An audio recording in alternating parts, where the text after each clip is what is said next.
Term में अगर हम यूज करते हैं दो होती है, एक डिफरेंशियल होता है और एक डिस्क्रिप्टिव होता है। डिस्क्रिप्टिव आपका जितना डाटा होता है उस डाटा को आप सम अप करते हैं, उस डाटा का एनालिसिस करते हैं, उसके जो आपको एवरेजेस चाहिए, उसके डिस्पर्शन चाहिए, उसके ग्राफ चाहिए, उसके चार्ट चाहिए, जो जो आपको चाहिए वो सारा डिस्क्रिप्टिव के अंदर आता है। लेकिन उस डाटा के बिहाफ पे अगर आप कोई फर्दर प्रेडिक्शन करते हैं तो वो इन्फ्रेंशियल की तरफ चला जाता है। तो मैं आपको कोई टेक्निकली चीजें नहीं मैं पढ़ाऊंगा या बताऊंगा जो स्टैट की हूँ जिसमें आप वो ये फील करें।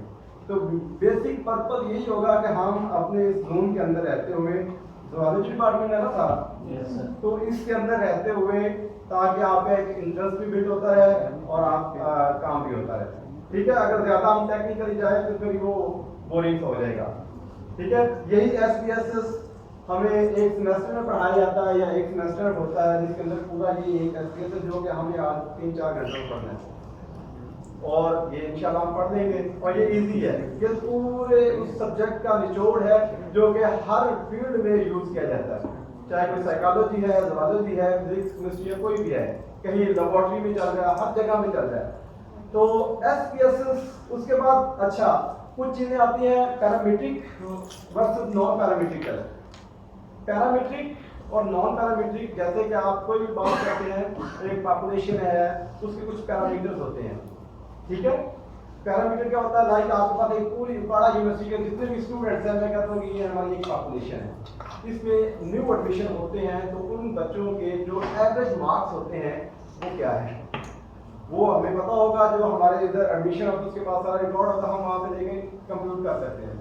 तो वो जो मीन होगा उस पूरी पॉपुलेशन को एक पैरामीट्रिक है, और मीन जो है या उसका वेरिएशन कितनी आ रही है उस मीन से ऊपर नीचे कितने, मतलब एग्जैक्ट तो उतने नहीं होंगे। फॉर एग्जांपल अगर आप इंटर के बाद बच्चे आते हैं और ऑन एवरेज मार्क्स इनके 800 हैं, सबके 800 तो नहीं है, किसी के 700 होंगे, किसी के 700 ऊपर नीचे होंगे, 900 1100 वाले भी होंगे। ठीक है, लेकिन वो एक सेंट्रल वैल्यू दी जाती है, जितने बच्चों ने एडमिशन लिया है वो एक एवरेज पॉइंट और वो उसका पैरामीटर होता है जो कभी भी चेंज नहीं होता। आप बार बार उनको मीन निकालते रहे वही आएगा। अगर पहली दफा 800 आया तो दूसरी दफा भी 800 आएगा। ठीक है, और एक ये चीज है कि यहाँ पे जितने बच्चे बैठे हैं, मुझे नहीं पता कि आपके ऑन एवरेज मार्क्स कितने हैं, मैं एक आइडिया लेना चाहता हूँ, मैं एक सैंपल ले लेता हूँ। मैं 3-4 बच्चों को खड़ा करके कहता हूँ कि आपके इंटर के कितने मार्क्स हैं, आपके कितने, आपके कितने, मैं उनको जमा करके उनकी एवरेज निकाल के और आंसर आ गया कि 795। ठीक है, उनको बिठा दिया। फिर मैंने एक सैंपल और ले लिया, 3 बच्चे वहां से उठा लिए, रैंडमली उठा लिए, अब इनकी एवरेज ले ली है, वो 850 आ गई है। तो ये जो होता है, अब बेसिकली मैं क्या कर रहा हूँ, सैंपल से मैं पूरी पॉपुलेशन को स्टडी करना चाह रहा हूँ कम टाइम के अंदर, बजाय कि मैं सबसे एक लिस्ट बनाऊं और सबसे पूछूं, जहां मैं 50 बच्चों को या 100 बच्चों को काउंट करूंगा, उनको सम अप करूंगा, टाइम लगेगा। ठीक है, जहां मैं 5 बच्चों को सम अप करके उनका डाटा लेके और मैं बताऊंगा कि ये पूरी पॉपुलेशन का मतलब यही है। तो ये एक एस्टिमेटेड वैल्यू होती है। जो एस्टिमेटेड होती है उसको उस वर्ड को कहते हैं स्टैटिस्टिक। स्टैटिस्टिक्स का एस रिमूव कर देते हैं, वो स्टैटिस्टिक होता है, और ये वेरिएबल होता है, हर सैंपल टू सैंपल वेरी करता है। और जो पॉपुलेशन के जो पैरामीटर्स होते हैं वो वेरी नहीं करते, वो कांस्टेंट होते हैं। इन सब का अगर एवरेज निकालूं, 10 मिनट बाद फिर निकालूं, घंटे बाद फिर निकालूं, आपके ऑन एवरेज मार्क्स वही रहेंगे, लेकिन सैंपल के वेरी करते हैं। तो ये चीज होती है कि जब हम पैरामीट्रिक्स की बात करते हैं, उन पॉपुलेशन के पैरामीटर्स होते हैं उनकी, तो वो पैरामीट्रिक की तरफ जाता है। कुछ पॉपुलेशन ऐसी होती हैं, कुछ डाटा ऐसे होते हैं जिनके वो जो उनकी कैरेक्टरिस्टिक्स होती है वो फिर नहीं करते, उसमें पैरामीटर्स का वर्ड यूज नहीं होता, तो वो नॉन पैरामीट्रिक जाते हैं। तो ये आगे हम पढ़ेंगे कि पैरामीट्रिक के लिए कौन कौन से टेस्ट होते हैं, नॉन पैरामीट्रिक के लिए कौन कौन से टेस्ट होते हैं। ठीक है, ये भी आज हमें पढ़ना है। उसके बाद आपकी फील्ड के अंदर टी टेस्ट पढ़ा जाता है, 1 सैंपल टी टेस्ट है, 2 सैंपल टी टेस्ट है, इंडिपेंडेंट है या पेड है। ठीक है, तो इसको हमने स्टडी करना है। देन अनोवा आपने सुना होगा, मीन्स की टेस्टिंग के लिए आप अनोवा यूज करते हैं और ज्यादातर लैब में काफी होता है। ये पढ़ा जाएगा कोरिलेशन, रिग्रेशन, कोरिलेशन, को वर्ड 2 से निकला है, जैसे कि को एजुकेशन होती है। ठीक है, कि दोनों तरफ से इंटरडिपेंडेंस होती है, कि अगर किसी एक चीज का मतलब ये 2 वेरिएबल हैं, उस वेरिएबल का उस दूसरे के साथ अलग है, एक के चेंज होने से दूसरा चेंज होता है या उसके चेंज होने से पहला चेंज होता है। तो ये को, जैसे को एजुकेशन है तो ये इस तरह बना है ठीक है, दोनों एक दूसरे पे डिपेंड कर रहे होते हैं। तो इसी तरह आगे एक रिग्रेशन है, रिग्रेशन में दोनों आपस में कोरिलेटेड नहीं होते, एक डिपेंड करता है दूसरे पे। ठीक है, लाइक फादर की अगर इनकम है तो बच्चे की पॉकेट मनी फादर की इनकम पे डिपेंड करती है। बच्चे की पॉकेट मनी अगर देखें, फादर की इनकम मनी जो है, इनकम जो है वो कम है, जाहिर है बच्चे को पॉकेट मनी भी कम मिलेगी। बच्चे की जो पॉकेट मनी है वो डिपेंड करती है। ठीक है, अगर कोरिलेशन है, कोरिलेशन में होता है कि अगर दो सब्जेक्ट्स है, मैं कहता हूं मैथ है और स्टैट है, अगर जो बच्चा मैथ में अच्छा है वो स्टैट में भी अच्छा होगा, जाहिर है क्योंकि कैलकुलेशन है। तो ये दोनों इंटरडिपेंडेंस हैं। आगे इसकी मजीद जब हम क्वेश्चन करेंगे तो इसके एग्जांपल्स आ जाएंगी। ठीक है, फिर इसमें लास्ट में जो हमें पढ़ना है काई-स्क्वायर टेस्ट है। किसी ने सुना है काई-स्क्वायर टेस्ट? ये सारे आप फाइनल ईयर के बैठे हैं? अच्छा, चलें सुन लेंगे कि कोरिलेशन और काई-स्क्वायर जो दोनों मतलब एक दूसरे से लिंक करते हैं।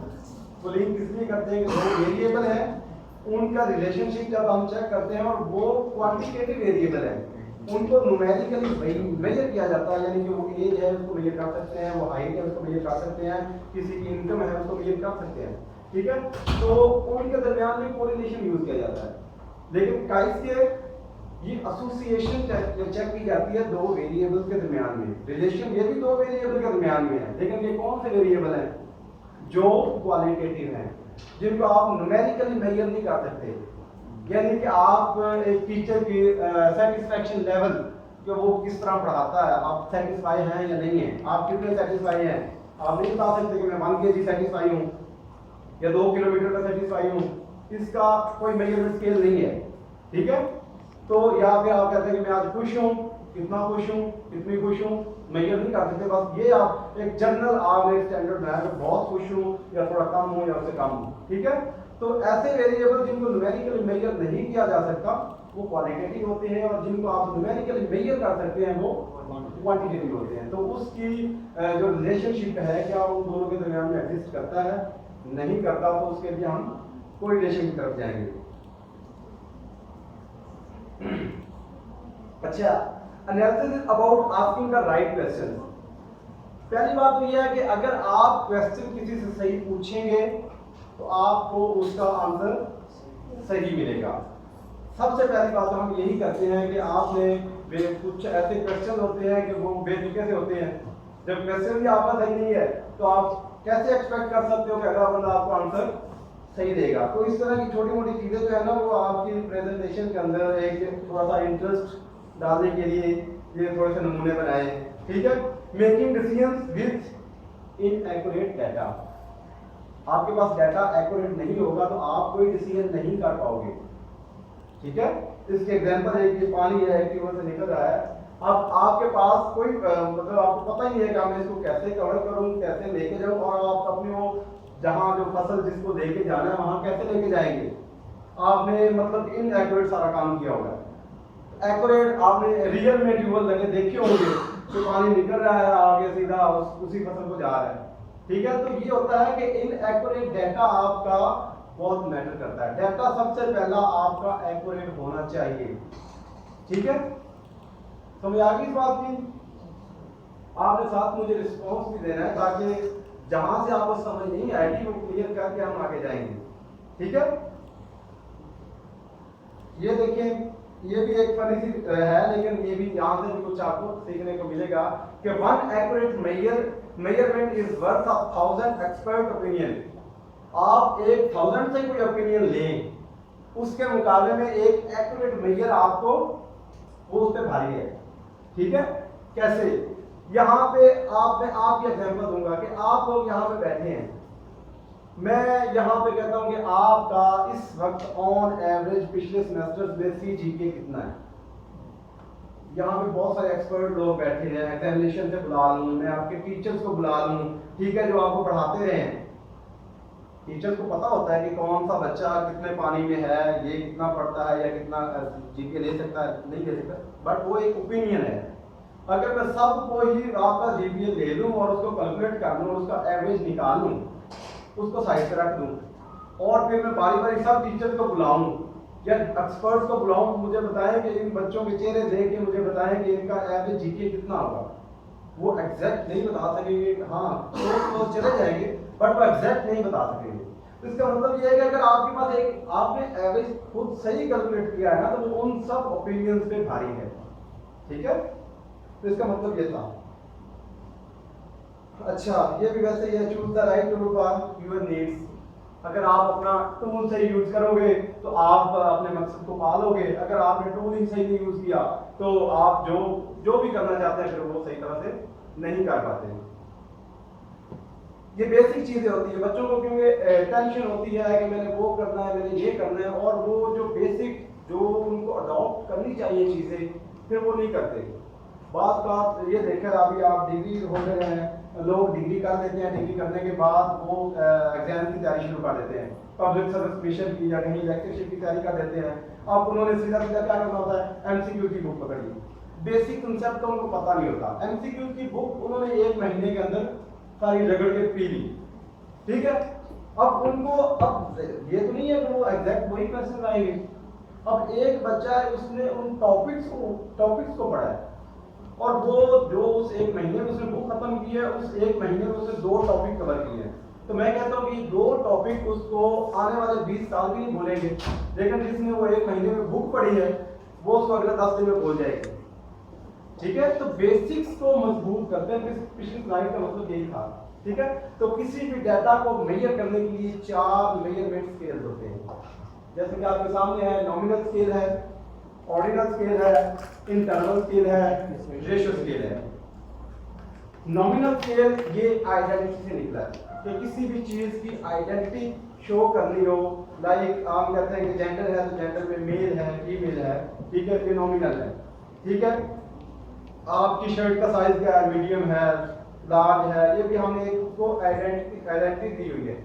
या आपके पास कोई भी एक आता है क्वेश्चन पूछा जाता है, उसमें आंसर क्या है, यस नो या फेल पास, ठीक है। तो इस तरह के जो आपके पास डाटा होता है जिसकी आप आइडेंटिटी की बात कर रहे होते हैं, उसको न्यूमेरिकली मेजर नहीं किया जाता, तो वो नॉमिनल स्केल पे आता है। दूसरा ये आता है ऑर्डिनल स्केल। ऑर्डिनल स्केल के अंदर डाटा के रैंक्स बनाए जाते हैं, ऑर्डर 1 पे आता है, जैसे कि क्रिकेट के प्लेयर्स हैं तो उनको रैंकिंग दी जाती है कि कितने रैंक पे आता है, ये दूसरे ऑर्डर पे है, ये तीसरे पे है, ये चौथे पे है, ठीक है। बट ये भी क्वालिटेटिव डाटा होता है, ऊपर वाला भी क्वालिटेटिव के अंदर आता है और ये जो ऑर्डिनल है ये भी क्वालिटेटिव के अंदर आता है। उसके बाद आता है इंटरवल स्केल। इंटरवल और रेशियो स्केल ये 2 स्केल हैं जो क्वांटिटेटिव डाटा को डील करते हैं, जो डाटा जिसको न्यूमेरिकली मेजर किया जाता है। इंटरवल स्केल के अंदर जो 0 होता है उसको हम ट्रू 0 नहीं कहते। अब ट्रू 0 क्या है कि 0 का मतलब ये नहीं है कि 0 का मतलब नथिंग, ठीक है।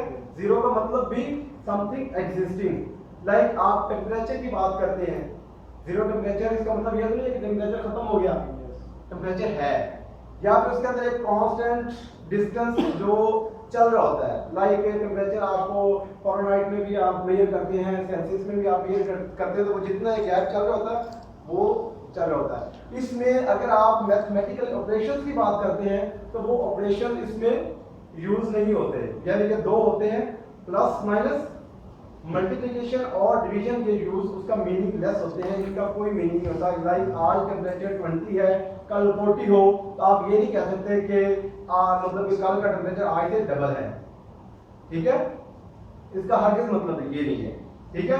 इसके अंदर एक तो आपके मैथमेटिकल जो ऑपरेशन है डिवीजन और मल्टीप्लिकेशन, ये मीनिंगलेस होता है, इसका कोई मतलब नहीं होता।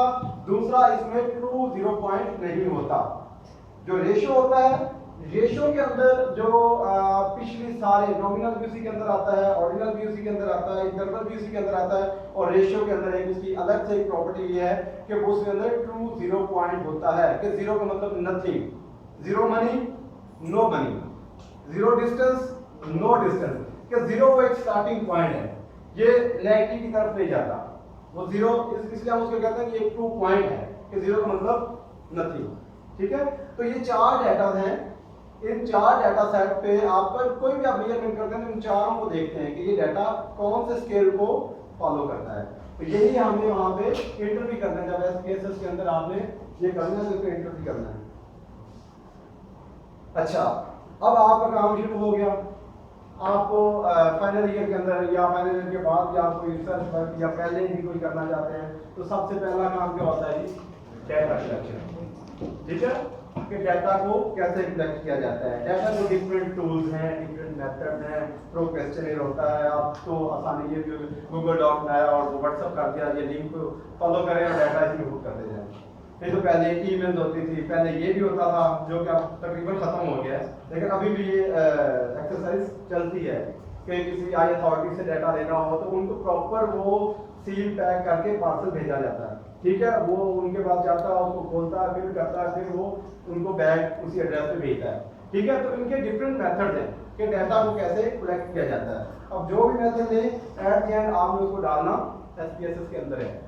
ठीक है, डाटा आपने कर लिया, उसके बाद डाटा की एंट्री करनी है और उन वेरिएबल्स कि ये वेरिएबल्स कौन से हैं, ये नॉमिनल है, ऑर्डिनल है, इंटरवल है, ये रेशियो पे आता है, उनको डिस्क्राइब करना है।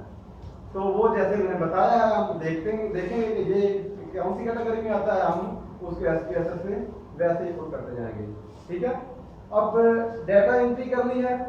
मेरे ख्याल में अब हमें जो है ना, आप खोलें अपना वो सिस्टम में जो आपको फाइल दी हुई है। एक आपके पास एक्सेल की फाइल होगी कोई भी, एक ये डाटा होता है कि हमने मैनुअल एंटर करना है कि 1 by 1। बट अगर आपके पास डाटा एक्सेल की फॉर्म में है, गूगल डॉक से आपके पास डाटा है एक्सेल की फॉर्म में है और उसको सुबह से शाम फिर आप करते रहेंगे, नहीं, जब आपके पास एक्सेल में है तो हम डायरेक्ट एक्सेल से इंपोर्ट करेंगे। ठीक है, उसको इंपोर्ट करना है, इंपोर्ट करने के बाद तो आपके पास यहाँ डाटा आ जाएगा, फिर हम अपनी मर्जी से उसकी कोडिंग कर लेंगे, उसके वेरिएबल डिफाइन कर लेंगे, ये हमारी डाटा एंट्री हो जाएगी। ठीक है, अच्छा,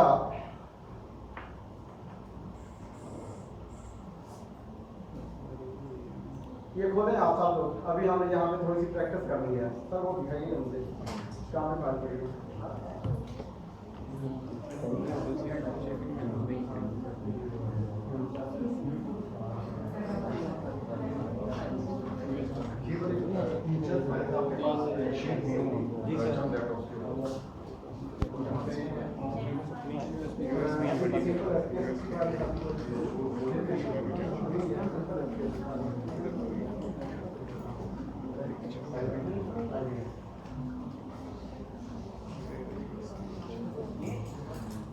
और ये सब ने अपने हाथ से करना है, जहाँ से समझ नहीं आएगी फिर मुझे बताइएगा।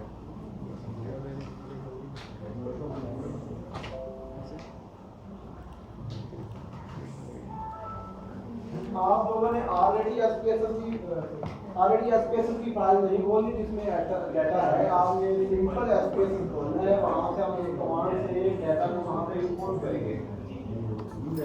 न्यू डाटा फाइल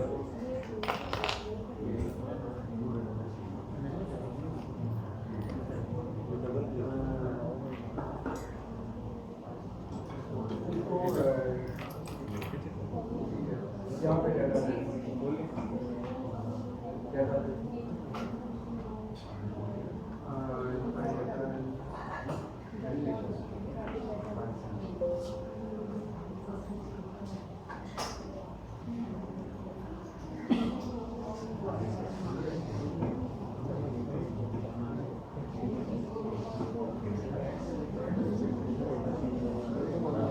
आपने खोल दिया एसपीएसएस? Yes sir.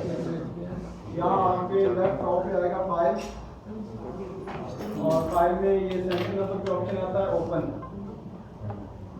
ओपन के साथ एक और विंडो खुल जाती है और उसमें आपने आना है जी डाटा। अब ये आपके पास एक फाइल खुल जाती है। ठीक है, इसमें आपने ये देखना है कि आपकी वो एक्सेल की फाइल कहाँ पे रखी हुई है, डॉक्यूमेंट में है या यहाँ से आपने वो सर्च करना है कि कौन सी जगह पे पड़ी हुई है।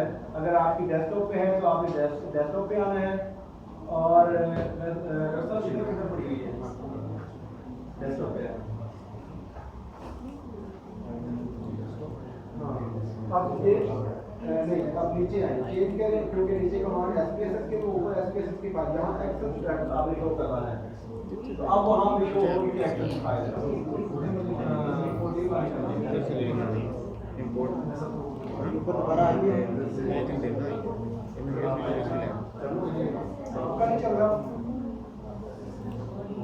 अच्छा, ये आपकी फाइल कहाँ पड़ी हुई है?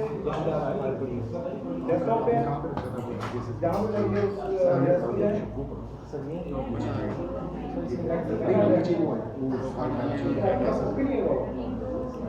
नहीं हो रहा, आप ले लीजिए में है।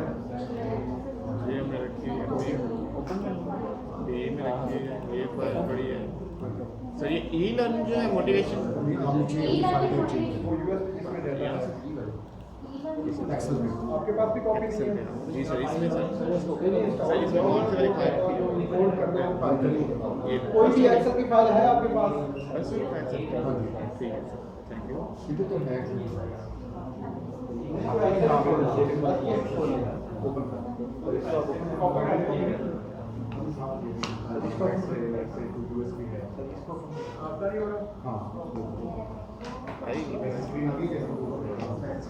ओके कर दिया।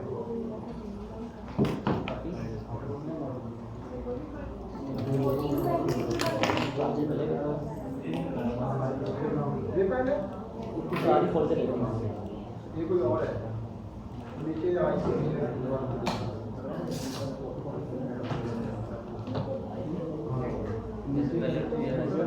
ओके करना है, चलो ये क्या हो गया?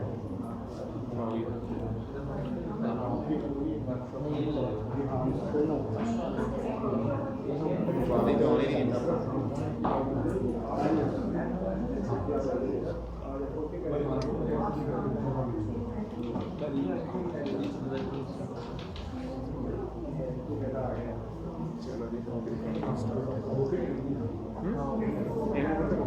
कैसे इंस्टॉल करके फिर अपने आप लॉक करना है।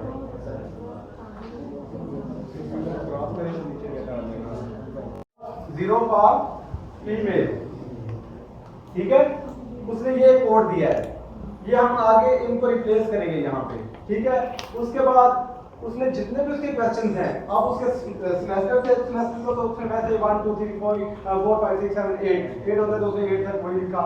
देन उसके बाद CGPA वैसे आया हुआ है। उसके बाद उनकी एज रैंडमली पूछी गई है, हम इसको भी उसकी ग्रुप्स में डिवाइड करेंगे। और उसके अलावा जो ये आगे देखिए जो 5 क्वेश्चन दिए गए हैं उसमें 1 2 3 4 5 1 2 3 4 5 यही आपको डाटा नजर आ रहा और कुछ भी नहीं। और उसने किया क्या था जो कि आपने भी ये स्टार्ट में करना है कि आपने 1 को कहना है 1 2 3 4 5 आपके पास ये लिकर्ट स्केल होते हैं जिसमें आप कहते हैं स्ट्रांगली डिसएग्री, ठीक है। दूसरे को आपको 2 को आप कहते हैं डिसएग्री, 3 को आप कहते हैं न्यूट्रल और 4 को एग्री और 5 को स्ट्रांगली एग्री, ठीक है। अब ये इसका डाटा आया ऐसे ही था। अगर आपके पास कोई और फाइल हो एक्सेल के अंदर तो उसको अगर खोल के देखें, अभी खोलनी नहीं है उसको खोल के देखते हैं तो उसके अंदर ये सारा agree disagree living area gender male female सारा कुछ वैसे ही है। और साथ ही एक फाइल मैंने बना दी उसकी, वहां पे रिप्लेसमेंट कर दी कि जो जेंडर है जहां जहां मेल आ रहा है उसको मैंने 1 कह दिया, जहां जहां फीमेल आ रहा है उसको मैंने 0 कह दिया। और इसी तरह जहां जहां 1 आ रहा था उसको मैंने स्ट्रांगली एग्री कह दिया और 2 को ये डिसएग्री, 3 को इस तरह करके अब मैंने उसको इंपोर्ट कर लिया। अब इंपोर्ट करने के बाद SPSS के अंदर मैं दोबारा से वही कोडिंग देने लगा हूं जो मैंने एक्सेल की शीट में दी, वही SPSS के अंदर मैं दोबारा से इंट्रोड्यूस करवाने लगा हूं। और वो करवाने के बाद जब मैं इसके डिस्क्रिप्टिव निकालूंगा, इसके टेबल्स बनाऊंगा, इसके ग्राफ बनाऊंगा तो वो उन ग्राफ के नीचे फिर ये 1 2 नहीं आएगा, वो एग्री डिसएग्री जो आपने ये कोड रिप्लेस किए होंगे फिर ये इसमें आएगा, ठीक है। अगर आप किसी को एक ग्राफ बना के दे देते हैं जैसे लिखो 1 उसका ये ग्राफ जा रहा हो 2 ये, अब देखने वाले को क्या पता कि 1 क्या है 2 क्या है। 1 कहीं मेल को प्रेजेंट कर रहा है, कहीं वो एग्री को प्रेजेंट कर रहा है, कहीं वो क्वेश्चन टू क्वेश्चन को वेरी कर रहा है, ठीक है। तो ये करने के बाद हमें वहां पे 1 2 3 नजर नहीं आएगा, हमें वो ये वाले कोड नजर आएंगे, ठीक है। तो अब आपको करना क्या है, आपने वेरिएबल व्यू में आना है। वेरिएबल व्यू के अंदर सबसे पहले इसने इधर आपके पास आते हैं मेजरमेंट्स, सेकंड लास्ट कॉलम आता है मेजरमेंट्स का, जी सर। उसने उसको ऑटोमेटिकली वो उसमें बयान कर दिया। जेंडर देखें, जेंडर क्या है आपके पास जो मैंने आपको एग्जांपल दी थी नॉमिनल स्केल के अंदर आता है तो उसने ऑटोमेटिकली वहां पे नॉमिनल ले लिया, ठीक है। जेंडर के बाद दूसरा वेरिएबल क्या था, एज। अब एज क्या है, एज रेशियो स्केल के अंदर आ रहा है। रेशियो में ये होता है कि 0 एज का मतलब नो एज, और इसमें जो अगर हम ऑपरेशन की बात करें, मल्टीप्लिकेशन या डिवीजन, तो आप ये कह सकते हैं कि एक की उम्र 20 साल है तो दूसरे की 40 साल है, तो आप कह सकते हैं कि ये उसका डबल है एज में, ठीक है, या ये इसकी एज उससे 3 गुना ज्यादा है। लेकिन टेम्परेचर में या इस तरह की दूसरी चीजों में आप नहीं कह सकते, तो ये रेशियो में आता है। तो लिहाजा रेशियो, और यहाँ पे अगर आपने मैनुअल चेंज भी करना हो तो इस पर आप क्लिक करते हैं तो ये नीचे 3 ऑप्शन आ जाते हैं, नॉमिनल, ऑर्डिनल और इंटरवल और रेशियो, ये दोनों को एसपीएसएस एक ही काउंट करता है, ठीक है। तो उसने ये ऑटो जनरेट कर दी है। अगर आपको लगता है कि यहाँ पे इसने गलत से सिलेक्शन कर दी है तो आप अपनी मर्जी से दोबारा यहाँ पे आपका स्केल सेट कर लें। जो आपके पास ऑर्डिनल डाटा हो वो यहाँ पे आपने ऑर्डिनल सेलेक्ट करना है, जो आपके पास नॉमिनल डाटा हो नॉमिनल सेलेक्ट करना है, और जो आपके पास क्वांटिटेटिव डाटा हो, ठीक है, उसको आपने यहाँ पे स्केल पे आना है। तो ये स्केल में इंटरवल और रेशियो दोनों आ जाते हैं, ठीक है। इसके बाद अब यहाँ पे आपने देखा है कि यहाँ लिखा हुआ है जी वैल्यू मिसिंग कॉलम। अच्छा, वैल्यू में आना, आपने क्लिक करना तो ये चीज आपके सामने खुल जाएगी। यहाँ आपके पास ये एक बॉक्स खुल जाता है, ठीक है। अब वैल्यू में आपने क्या 0 लिखना है, 0, और नीचे जो है लेबल में आपने उसको फीमेल लिखना है, यानी कि 0 फीमेल, और यहाँ पे फीमेल करके उसको ऐड कर देंगे। ऐड कर दिया,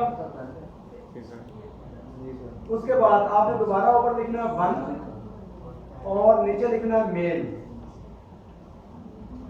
ये जरूरी नहीं है कि फीमेल को ही आपने 0 देना है, आप 1 2 भी कह सकते हैं, आप मेल को भी 0 कह सकते हैं, बट जो आपने देना है, क्योंकि एक स्टैंडर्ड सेट करना ताकि आपको कहीं अगर ना भी लिखे आपने ये चीजें अलग से लिखनी है जब आपने कोडिंग देनी है ताकि आपको याद रहे। अगर नहीं भी लिखते तो आपको अंडरस्टूड होना चाहिए कि अच्छा मैंने तो अब तक जितना ही काम किया मैंने फीमेल को 0 ही दिया था। अगर 0 आता है तो आप बिन देखे कहेंगे ये फीमेल को प्रेजेंट कर रहा है, ठीक है। तो इसलिए आपने कोडिंग जो है ना वो फिर आप अपना एक स्टैंडर्ड बनाएं कि आपने थ्रू आउट फिर वही करनी है, ठीक है। तो इसको ऐड किया और इसको ओके करना है। अब आप डाटा व्यू में आए, देखिए पहले 01 था, 01 था, वहां पे आप वहां मेल फीमेल आ गए, ठीक है। और ऊपर टॉप पे जाएं तो टॉप में आपके पास ये रेड कलर में 1 और A आ रहा है। सर हमारे पास नहीं आया ये, क्यों नहीं आ रहा? 0 यहाँ पे क्लिक करें, इसको क्लिक करें आप, ये ओके हो गया, ये देखिए इस पे क्लिक करें आप, जेंडर में तो आपके 1 क्लिक में यहाँ जो कोडिंग दी हुई है वो ये आ जाएगा। नहीं हुआ, दोबारा करके देखें। सर ये वाले पे क्लिक करना है, ये A और 1 इस पे A और 1 पे क्लिक करें, हो गया। इसी तरह दोबारा आप वेरिएबल व्यू में आए, बाकी तमाम क्वेश्चन को ऐसे आपने कोडिंग के लिए एज को तो नहीं दे सकते, नॉमिनल को देनी है। मैरिड स्टेटस जो है इसको दे देते हैं, मैरिड स्टेटस जो है वो मैरिड के लिए हम डाल लेते हैं 0। अच्छा, इसी तरह आपने दोबारा से आना है उसके अंदर वेरिएबल व्यू में। अब दूसरे क्वेश्चन को पकड़ना है, उसकी कोडिंग करनी है। एज है, एज को आप एक दफा छोड़ दें क्योंकि एज के लिए हमें एक काम और करना पड़ता है, वो हम बाद में करते हैं जब हम कोडिंग वाला पहले हम ये शुरू कर दें। तो ये एमएस क्या है, मैरिटल स्टेटस है, इसको भी आप 01 कह लें या 12 कह लें, जो भी कह रहा है उसको आप लिख लें कि अगर वो मैरिड है तो आप उसको 1 कह लें, अगर वो सिंगल है तो उसको आप 0 कह लें। ये कोडिंग करें।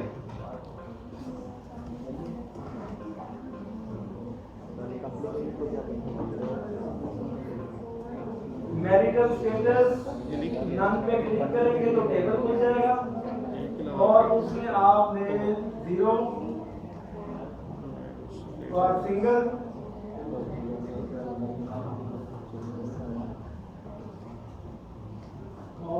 1 for double merit.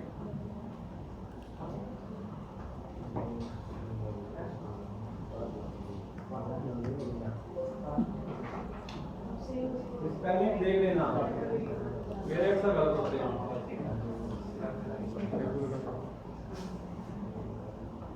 यहाँ पे आप ऊपर पहली भी आपने मेरिट वैल्यू और इसको ओके करना है। अनमेरिट भी कर सकते हैं, अनमेरिट मेरिट करना या सिंगल मेरिट करना।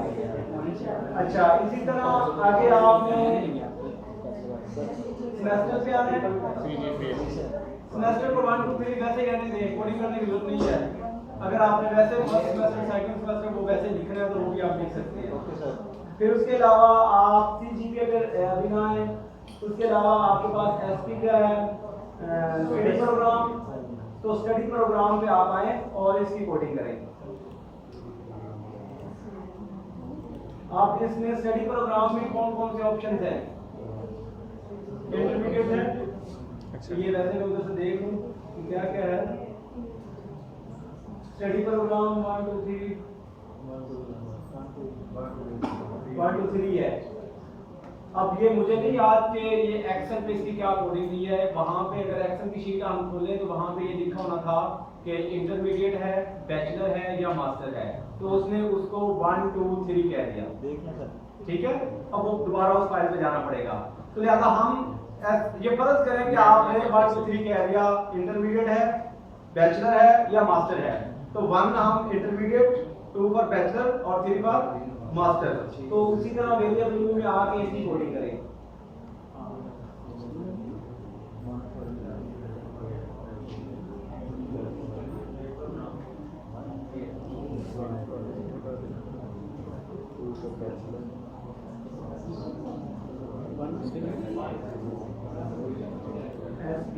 स्टडी प्रोग्राम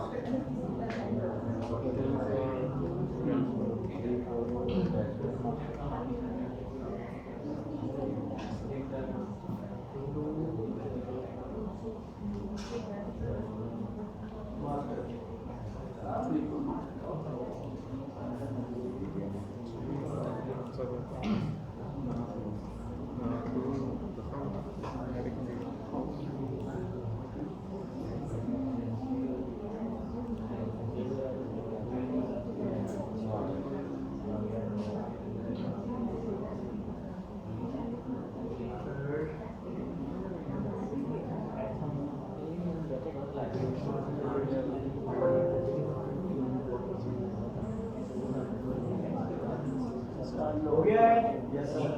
इसको ओके करें और अगले होते हैं आपका लिविंग एरिया, ये 2 ही है, या वो अर्बन है या रूरल है, ठीक है। तो अर्बन को आप 0 कह दें और रूरल को आप 1 कह दें।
डाटा व्यू में देखें ना तो ये लोकेशन एरिया। अच्छा, आपका 1 2 आ रहा है? नहीं सर, अगर हम अर्बन आ गया। अच्छा, दिखाइएगा जरा उसमें उसने अच्छा ठीक है, आप 1 2 करें, उसने 0 नहीं दिया हुआ, 1 2 दिया हुआ है, ठीक है सर। तो 1 2 करें, इसको चेंज करें, ठीक है। रूलर का याद रखें कि इसको क्या दिया है।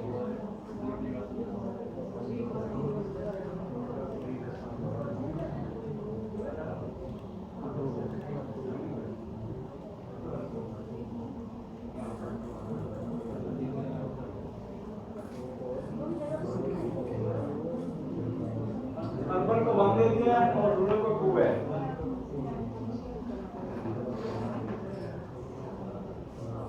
और इसको ओके करें। अच्छा, बाकी मैं कुछ क्वेश्चंस बीच में स्किप कर रहा हूं ताकि वो सारा टाइम फिर हमारा इसी में ना वेस्ट हो। हम अगले 5 क्वेश्चंस पे आते हैं, उसकी कोडिंग करते हैं 1 to 5, ठीक है। उसमें हम पूरा भी लिखते हैं, 1 को एसटी लिख देते हैं, स्ट्रांगली डिसएग्री, और इसी तरह 2 को डिसएग्री, न्यूट्रल एग्री और स्ट्रांगली एग्री। आप किसी भी क्वेश्चन नंबर 1 पे आए तो इसको ये करेंगे, तो जब ये अगले क्वेश्चन पे फिर हमें ये बार बार नहीं करना पड़ेगा, हम इसी को कॉपी पेस्ट कर देंगे वहां पे अगले 4 पे, ठीक है। तो 1 है,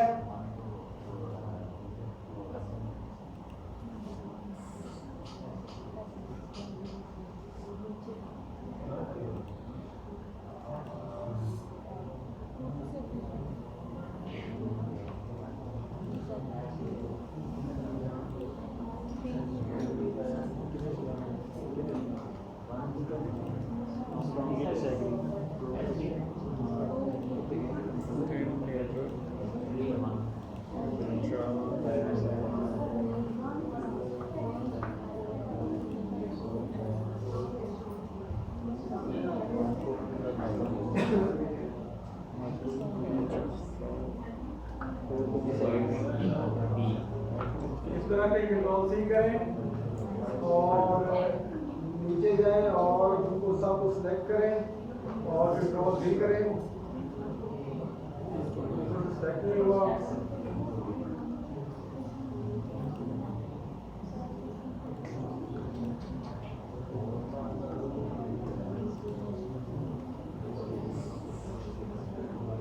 सर हो गया हो गया सर। पेस्ट हो गया सर माउस से करेंगे तो हो गया। हो गया।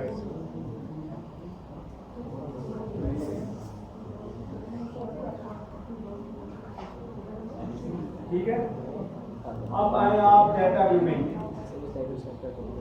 जो हमने कोडिंग की थी उसने ये चेंज कर दी है।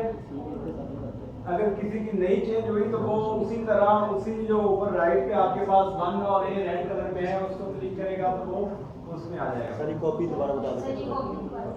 वहां पे जाके जो आपने कोडिंग की है उस पे जाके राइट क्लिक करेंगे, यहाँ पे राइट क्लिक किया और यहाँ पे कॉपी आ गया।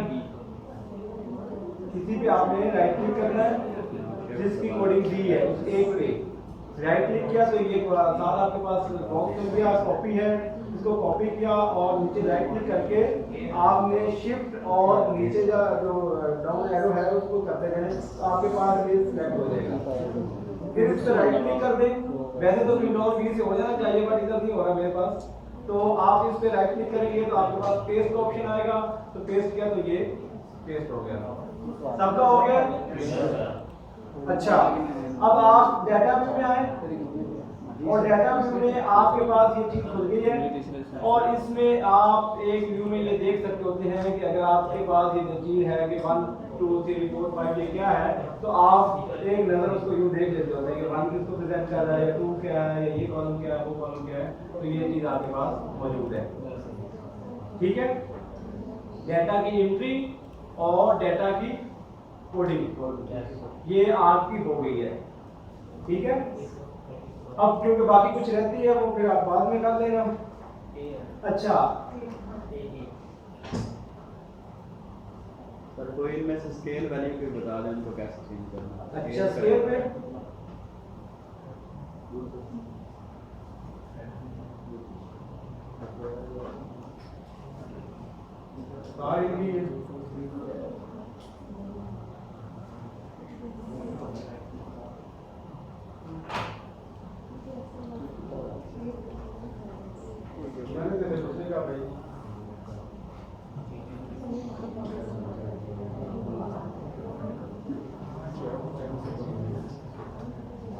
क्या पूछा, क्या करना है उसमें? ये नॉमिनल हमने कर लिया 9 में से किसी ये एज या सीजीपीए की स्केल वैल्यू को कैसे चेंज करना है वो उस पे आए, उस पे आप क्लिक करेंगे।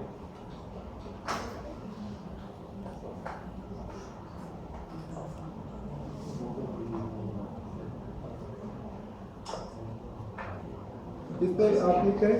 स्केल हाँ ये देखो नीचे तीनों खुल गए, जी सब ठीक है ना? अब और क्या पूछना है, क्या करना देखिए मतलब? मैंने जैसे मैंने उनको नेम दिया, अगर स्केल को स्केल नेम दिया स्केल कैसे डिवाइड करते ये वो वाला स्केल है जो मैंने वहाँ पे 4 स्केल पढ़ाए हैं, नॉमिनल, ऑर्डिनल, इंटरवल और रेशियो।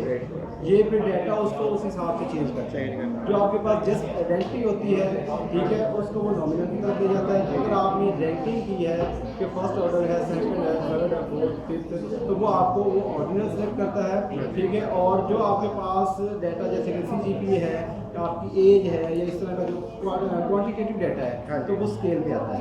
क्वालिटेटिव जो हम कहेंगे ये कि वो कहीं पे नॉमिनल ऑटोमेटिकली भी करता है, ये वर्जन टू वर्जन वेरी करता है। कुछ का ये ऑटो कर लेता है, कुछ का फिर आपको खुद को करना पड़ता है। हाँ, जो आपको लगता है वो गलत हो कि लाइक जैसे कि आप देखेंगे बाकी का ठीक है, लेकिन अगर आपका CGPA और आपका वो ऊपर हो जाता है, ठीक है। और इसके अंदर आपके पास जो वेरिएबल वाला बॉक्स है, आपने जिसके भी डिस्क्रिप्टिव्स निकालने हैं, आप उसके अंदर चले जाएं, उसको इधर से उठाएं, उधर जाके पेस्ट कर दें। यानी कि आपके पास जेंडर है, तो जेंडर का मैंने उसको क्लिक किया, सिलेक्ट हो गया और एरो पे किया। ये देखिए आप एरो का मूव इस तरफ है, क्योंकि इधर से सिलेक्ट किया हुआ है तो इसको मैं वापस भी ला सकता हूँ। अगर इधर सिलेक्ट किया तो इसको मैं यूं इधर भी ले जा सकता हूँ, ठीक है। इसके अलावा आपने उसकी एज की बात की, एज की हम बात अभी नहीं करेंगे। उसके पास मैरिटल स्टेटस है तो वो उसको सिलेक्ट कर लिया, या अगर आपने किसी चीज को सिलेक्ट करना है कि वही वाला शिफ्ट प्रेस रखें और ये सारा आपके पास सारे सिलेक्ट हो जाएंगे, उसको उठा के ले लेंगे, ठीक है। सर एक करके दिखाएंगे जेंडर टेस्ट डिस्क्रिप्टिव्स क्या है? ये सारे अभी करके दिखाते हैं। सारे ले लें। 2 किया है, ठीक है। अब ये देखें ऊपर ऑप्शन है कि ऑप्शन में आपने उसका क्या, उसमें सबसे मैक्सिमम वैल्यू देखनी है, उसके एवरेज देखनी है, उसके वेरिएंस देखने हैं, उसके स्टैंडर्ड डेविएशन देखने हैं, ठीक है। अब देखें मेल फीमेल का एवरेज तो कोई नहीं आएगा ना ही उसकी वेरिएशन आएगी, या तो मेल है या फीमेल है। अगर थर्ड भी हम उसमें ऐड करें तो मतलब 3 कैटेगरीज हैं, कहीं पॉइंट तो नहीं होगा, ठीक है। तो ना ही उसका कोई एवरेज की बात हम करते हैं, ना ही हम उसकी स्टैंडर्ड डेविएशन या वेरिएशन की बात करते हैं। तो जब हम हमारे पास एज की बात होगी या कोई भी क्वांटिटेटिव डाटा होगा, CGP होगा, या किसी बिजनेस की बात हो रही है, किसी की पॉकेट मनी की बात हो रही है, इनकम की बात हो रही है, तो फिर हम उसके ये जो डिस्क्रिप्टिव है जिसमें मीन भी निकालेंगे, उसका सम भी निकाल लेंगे, उसका अगर स्टैंडर्ड डेविएशन चाहिए, उसका कुछ भी चाहिए तो हम यहाँ पे सारा कुछ हमारे पास अवेलेबल है, तो हम यहाँ से निकाल सकते हैं। तो अभी वो चीज़ें हमें यहाँ से इन 2 वेरिएबल के लिए मैरिटल स्टेटस और जेंडर के लिए यहाँ से जरूरत नहीं है, बट फिर ये क्लिक किया तो वो निकाल के देगा, ठीक है। अब ये आपके पास आ गया।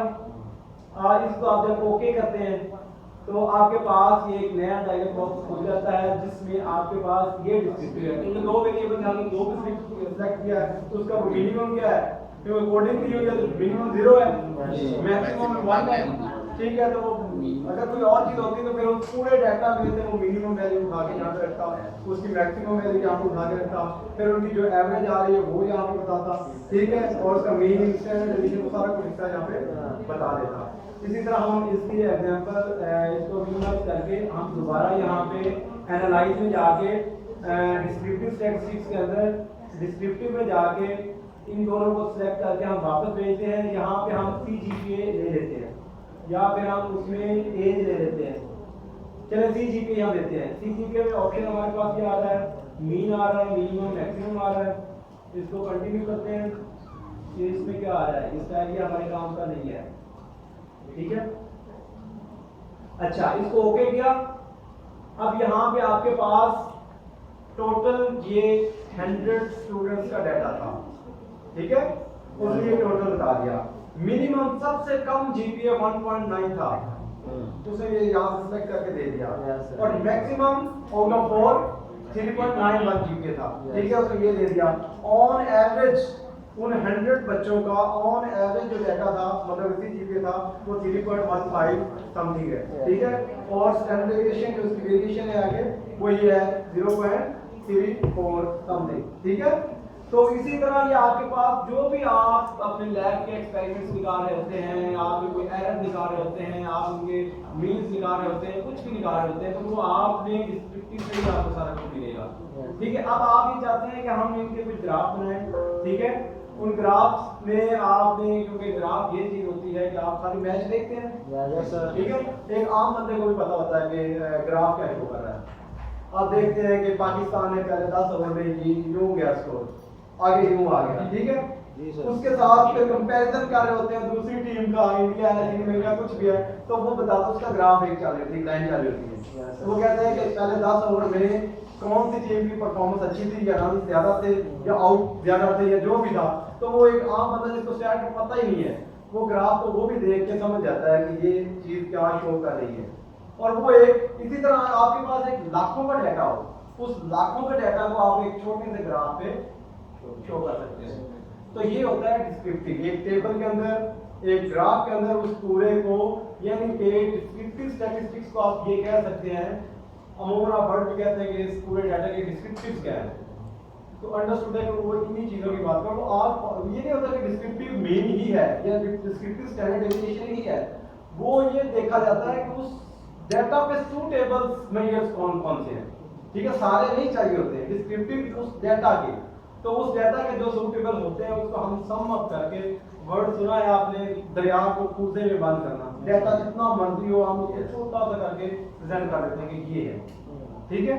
तो ये डिस्क्रिप्टिव है। अगर हम आपने इसी चीज का टेबल बनाना है, ठीक है, तो टेबल के लिए आपने एनालाइज में जाना है, ग्राफ बनाना है, बाई चार्ट बनाना है, बार चार्ट बनाना है, एनालाइज में जाना है, डिस्क्रिप्टिव में, और ये साथ ही आपके पास स्टॉप पे आता है फ्रीक्वेंसीज, साथ साथ कर रहे हैं ना सब? अच्छा, यहाँ पे आपने जिस जिसका बनाना है, जो जो भी आपने करना है, आपका जेंडर क्या है, आपका करंट सेमेस्टर क्या है, आपका लिविंग एरिया कौन सा है, आप कौन सी यूनिवर्सिटी में पढ़ते हैं। नीचे आपके पास ये 4-5 क्वेश्चन हैं जो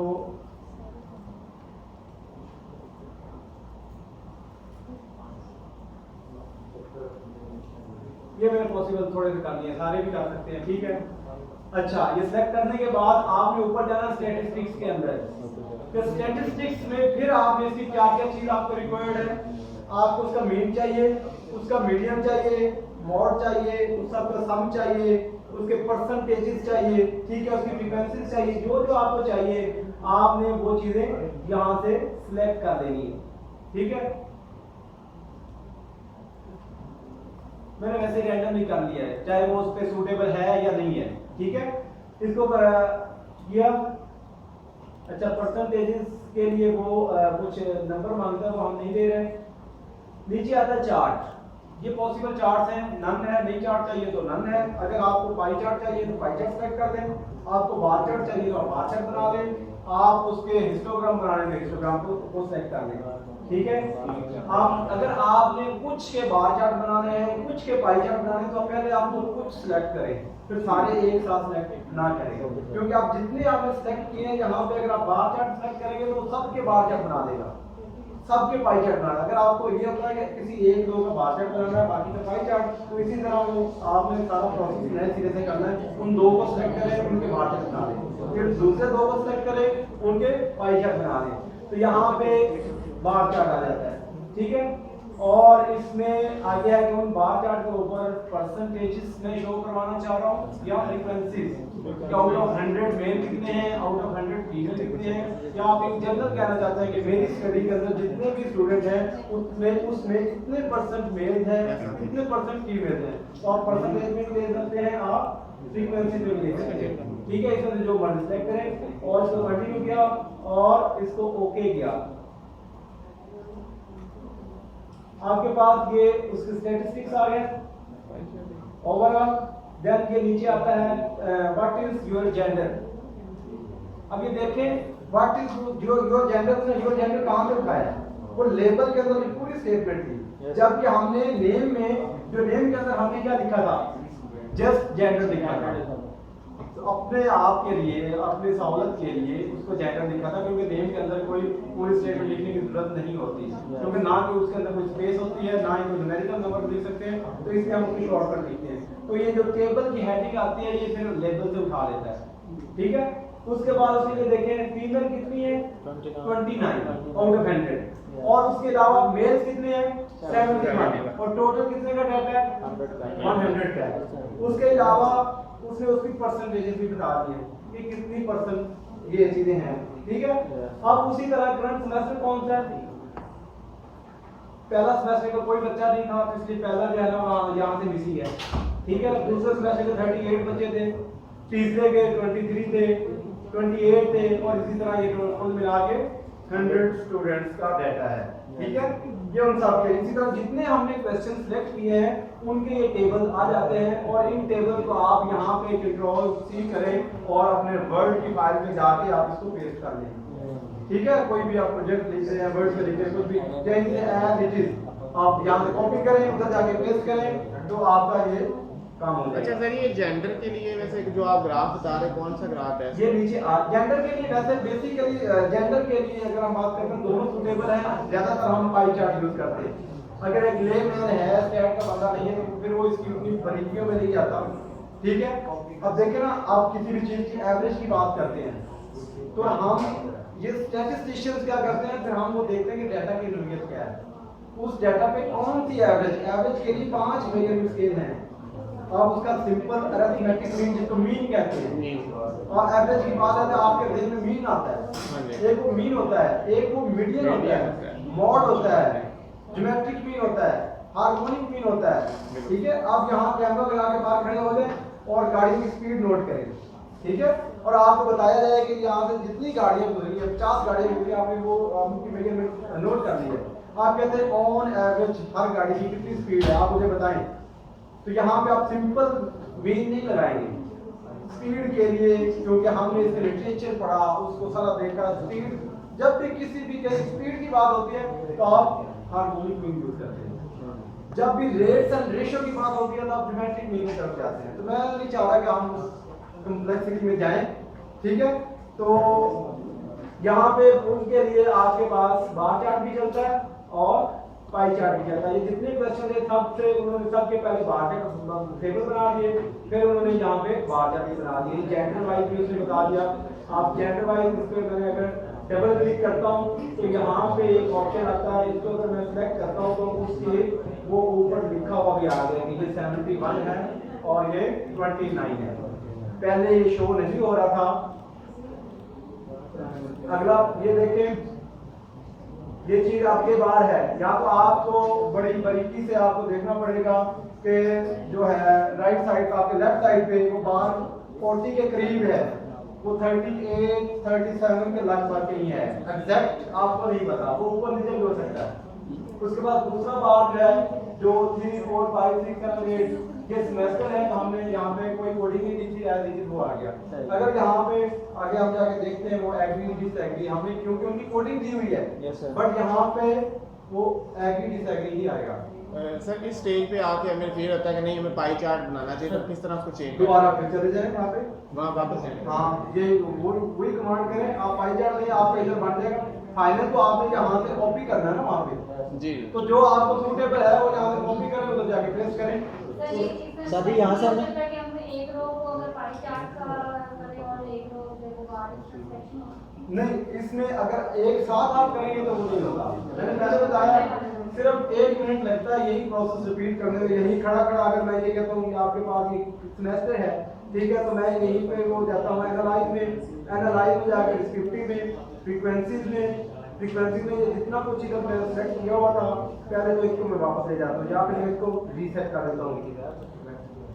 रीसेट कर सारा कुछ वापस चला गया। अच्छा, ये सेमेस्टर था, ठीक है।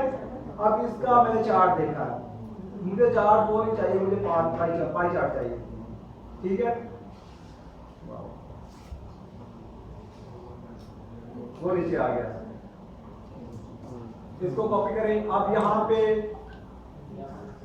अगर शो करवाना चाहते हैं कि ये कितना हिस्सा है, अगर परसेंटेज भी शो करवाना चाहते हैं, पहले तो वो आपको इधर ओके करने से पहले सिलेक्ट करना होगा कि आप परसेंटेजेस की बात कर रहे हैं या आप फ्रीक्वेंसी की बात कर रहे हैं। ऊपर मेरे ख्याल में फ्रीक्वेंसी सिलेक्ट किया हुआ है, तो आप इसके आप डबल क्लिक करेंगे तो आपके पास ये एक चीज इस तरह खुल जाती है। तो आपके पास जो ये वाला साथ है ना, नजर आ रहा है जहाँ पे एरो है, जी सर। उस पर आप क्लिक करेंगे तो आपकी जो इसकी फ्रीक्वेंसीज है वो ऊपर शो हो जाएंगी, और इसको क्लोज कर देंगे और इसको ऊपर क्रॉस कर देंगे, और आपके पास वो एक्चुअल में वो चीजें है। सर अगेन रिपीट करिए कि ये वाला इस पे डबल क्लिक करना है, कर लिया सर। डबल क्लिक किया तो आपके पास 7 ये 7 खुल जाता है। जी सर। इस बॉक्स में ऊपर टॉप पे आप लेफ्ट पे सेकंड ये जो बार चार्ट टाइप बना हुआ है, इस पे आपने क्लिक करना है। अगर पहले वो था तो अब नहीं होगा, अगर नहीं है तो आ जाएगा, ठीक है। और ये 7 बॉक्सेस हैं, ये फिर ज्यादा उसके उसमें आपके बॉर्डर कैसे देने हैं, आप उसके अंदर अपनी मर्जी के कलर देना चाहते हैं, अपनी मर्जी का डिजाइन सेट करना चाहते हैं, वो सारा कुछ आप जिस तरह होता है ना कि आप उसको पॉलिश करना मजीद कि आप SPSS के ऑटो जो बनाया गया है ना, आपको उस पर यकीन नहीं है, आप अपनी मर्जी से उसको तैयार करना चाहते हैं, तो फिर आप यहाँ पे टाइम लगा के